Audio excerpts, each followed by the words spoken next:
classes by Kavita Sachdeva. Today I am here to teach you the topic tenses.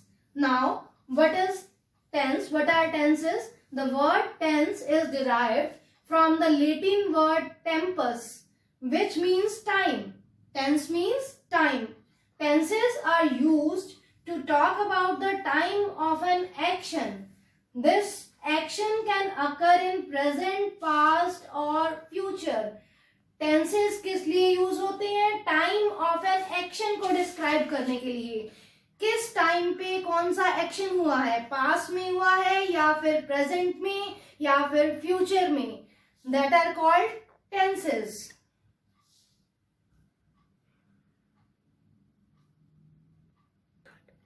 Now, tenses are classified into three parts on the basis of time of an action: present tense, past tense and future tense. There are three main parts of the tenses: present, past and future.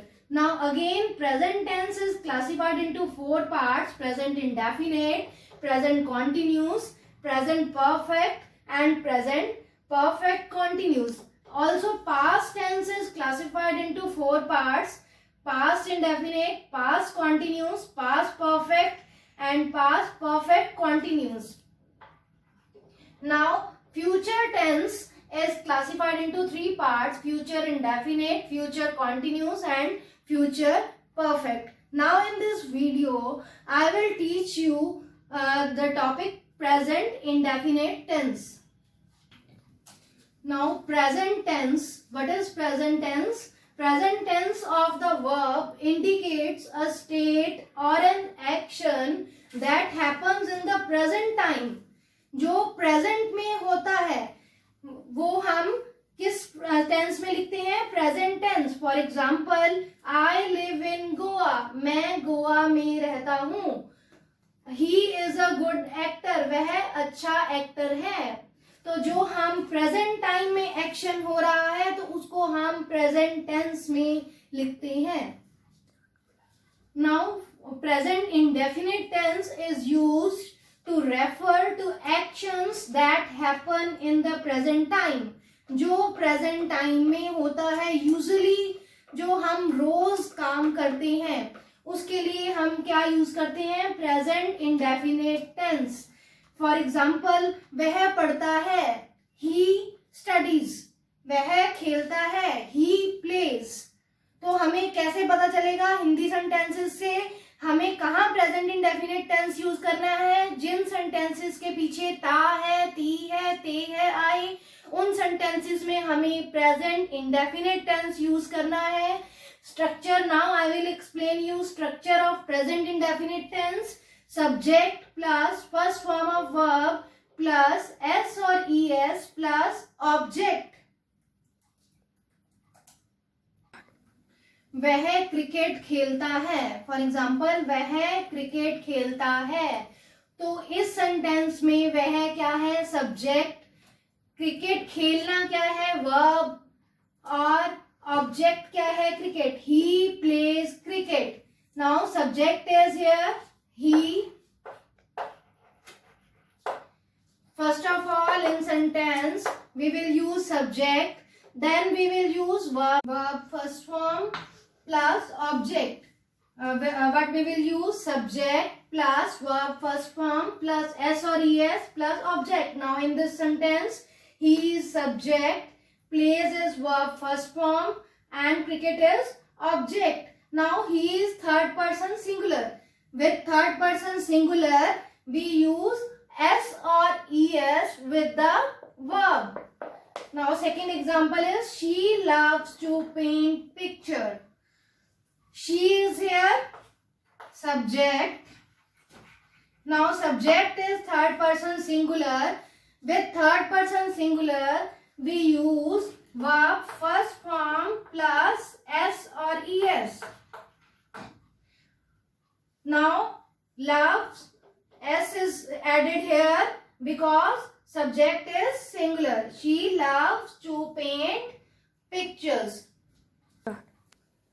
Now I will tell you the rules how you will use s or es, how how IES is used after the verb. Now verbs ending in Y, third person singular, is changes Y to IES.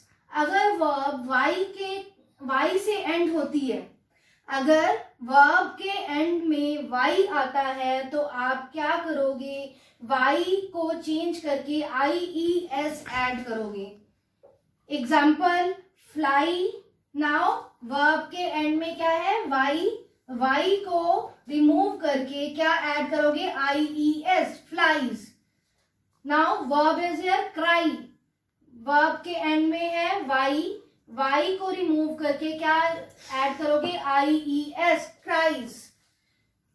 Exception. Now there is one exception. If there is vowel before the Y, अगर Y से पहले vowel आता है, then we use only S. सिर्फ S use करेंगे. For example play. Now Y से पहले क्या है यहाँ पे, वावल A, तो हम क्या यूज करेंगे प्ले के साथ, प्रेजेंट इंडेफिनिट टेंस में प्लेज. नाउ प्रे. Y से पहले क्या है यहाँ पे, वावल A, तो हम क्या यूज करेंगे प्रेजेंट इंडेफिनिट टेंस में, S only, praise. Now what is the structure of negative sentences in present indefinite tense? Subject plus do or does not plus verb first form plus object. क्या use होता है negative sentence में, do not और does not. First of all we will write subject. For example, I do not like to play football. Now I is here subject. Now subject के बाद क्या आएगा, do not and और does not. I के साथ क्या use करेंगे, do not, because I के साथ कभी भी S या ES हम यूज नहीं करते. तो do not आएगा. Like to play football, do not, फिर verb first form like to play football. Football is here object. मैं फुटबॉल खेलना पसंद नहीं करता हूं. He does not study at night. वह रात को नहीं पढ़ता है. He is here subject. Subject के बाद क्या आएगा, do not और does not. Now he is third person singular. Third person singular के साथ S या ES आता है, so we use does not. Study verb first form at night. Okay. Now in interrogative sentences, जहां हम question पूछते हैं वहां क्या स्ट्रक्चर यूज होता है, do or does, do or does plus subject plus verb first form plus object. Now example is, does he like dogs? Now he is here subject.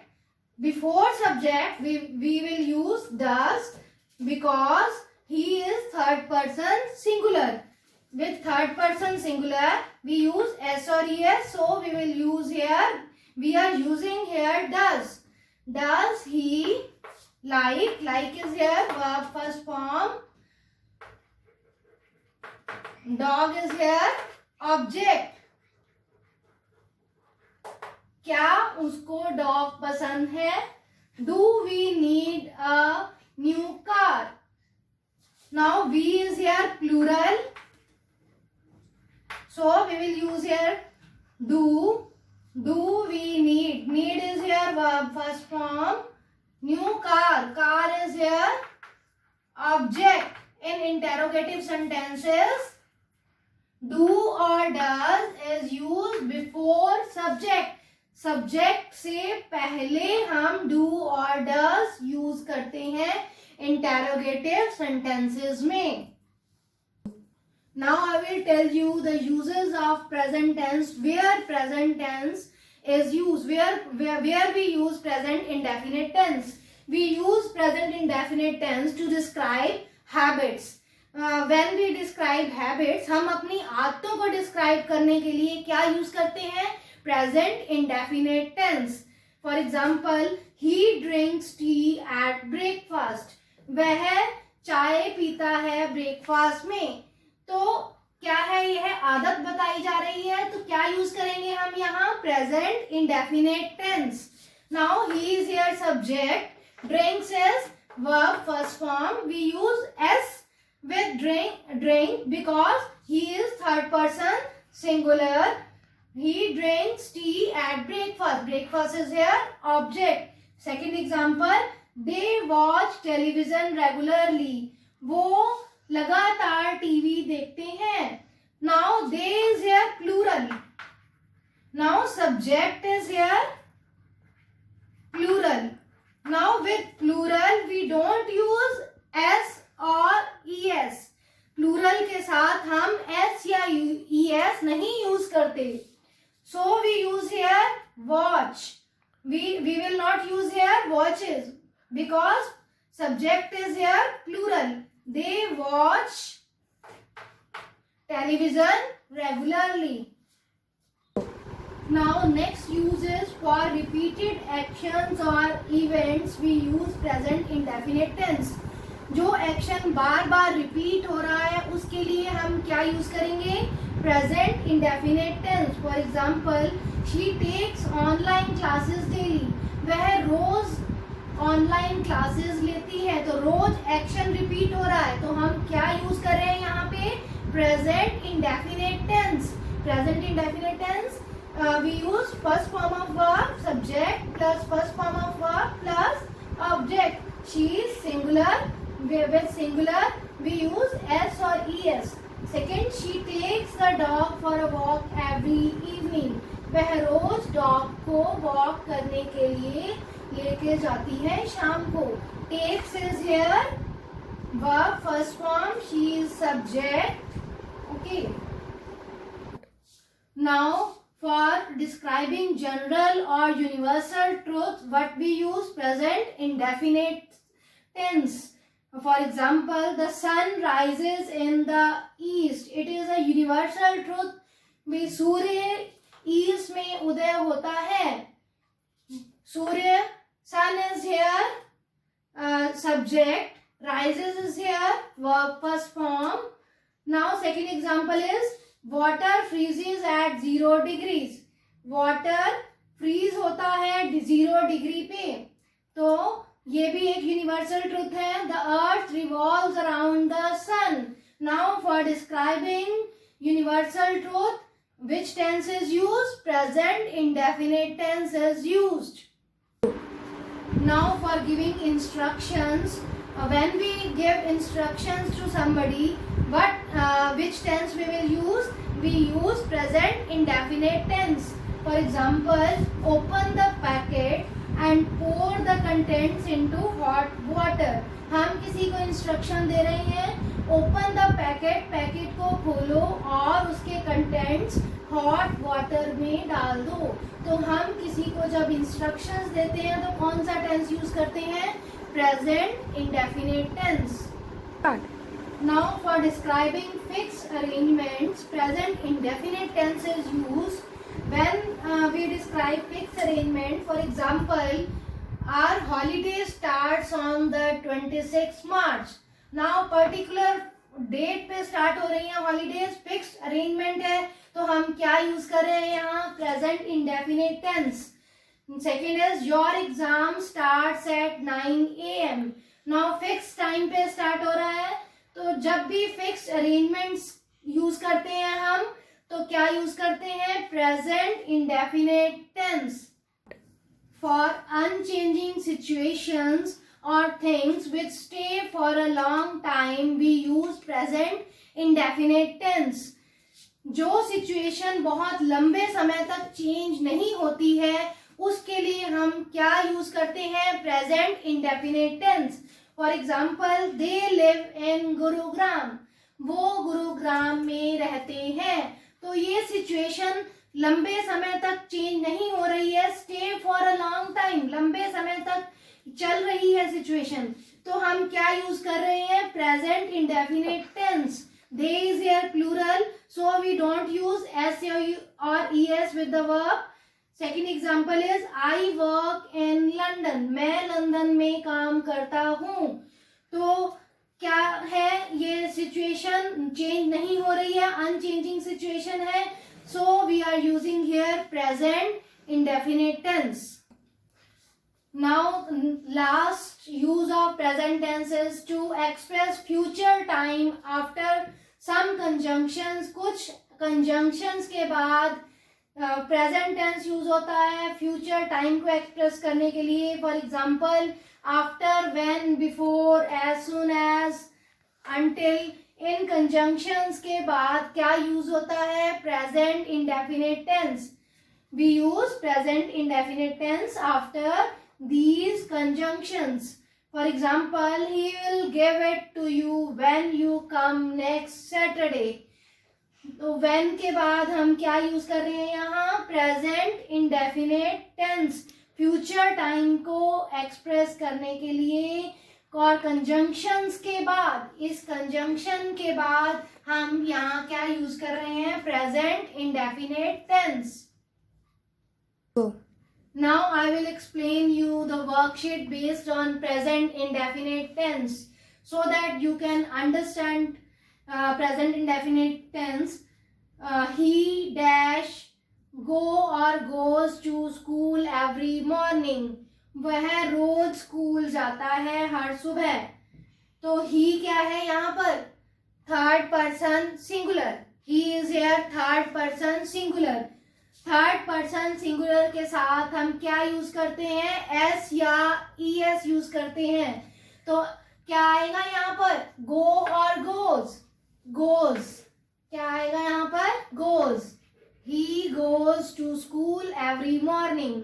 She dash, second sentence is she dash understand और understands English. वह English समझती है. तो understand आएगा या फिर understands आएगा. See subject, subject is here singular, third person singular. Subject क्या है यहाँ पर, सिंगुलर. सिंगुलर के साथ क्या आता है, एस या ईएस आता है वर्ब के साथ. तो हम क्या यूज करेंगे यहाँ, understands.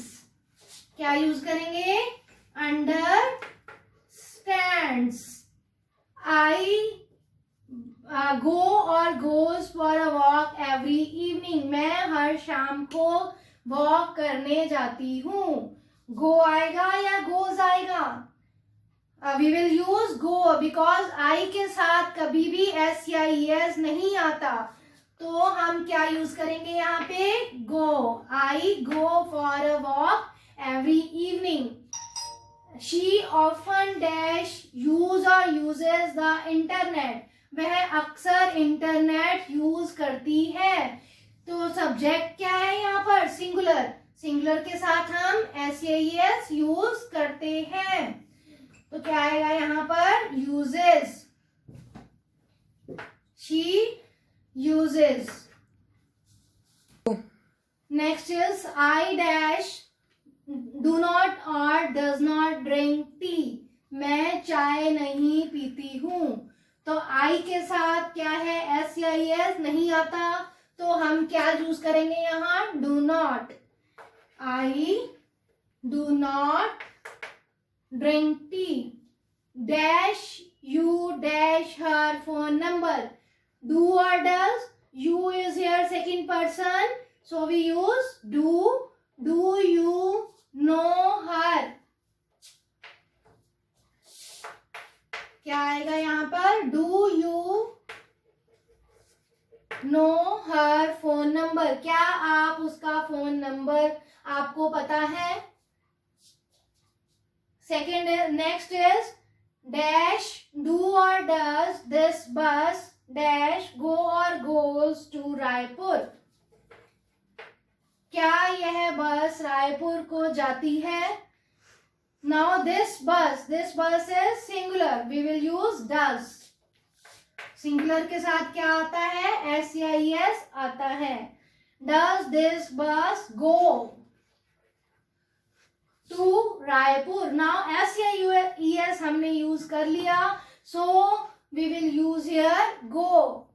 Next, many children dash spend or spends too much time watching TV. बहुत सारे चिल्ड्रन, बहुत सारे बच्चे क्या करते हैं, टाइम स्पेंड करते हैं टीवी देखते हुए. तो हम क्या है यहाँ पर, सब्जेक्ट क्या है, प्लूरल. प्लूरल के साथ एस या एस नहीं यूज होता, तो हम क्या यूज करेंगे यहाँ पर, spend.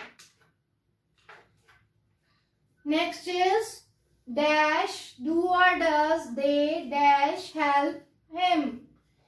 Now they is here plural. Plural के साथ क्या यूज करेंगे हम, do. Do they help him. क्या वो हेल्प करेंगे उसकी. तो ये क्या है, ये interrogative sentence. If you like our video, please press like button and subscribe our channel and share to more and more people. Thank you.